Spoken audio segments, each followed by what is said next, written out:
La crisi del settore immobiliare si fa sempre più pesante ed investe anche il Veneto e la provincia di Venezia che sta vivendo la situazione peggiore. L'allarme è stato lanciato dalla FIAIP regionale, l'associazione degli agenti immobiliari professionali, che ha raccolto i dati degli ultimi anni. Se nel 2010 il settore immobiliare segnava una perdita di più del 4%, nel 2012, 2 anni dopo, il dato è certamente più sconfortante, con ben il 18,2% di investimenti nel mattone in meno. Se questo è il passato, il futuro non è rosa. Moreno Marangoni, presidente FIAIP, sostiene la reale crisi del mattone e del suo continuo declino. Nel veneziano, nel 2012, solo un contratto di compravendita su 10 è stato concluso ed il numero degli immobili messi in vendita continua a salire vertiginosamente.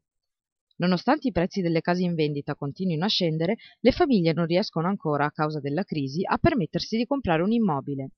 Di certo non aiutano le banche, che chiedono garanzie sempre più onerose, soprattutto alle giovani coppie con redditi precari.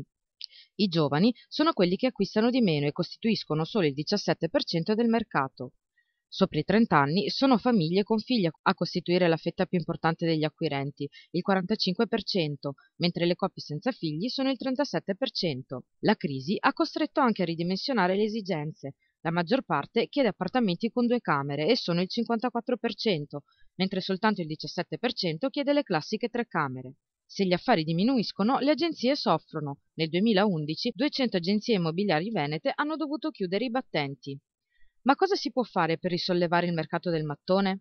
L'associazione degli agenti immobiliari FIAIP lancia la proposta del recupero degli edifici già esistenti, bloccando così la continua costruzione di nuove zone abitative, in modo da favorire anche l'economia delle imprese edili, dell'artigianato e delle aziende locali.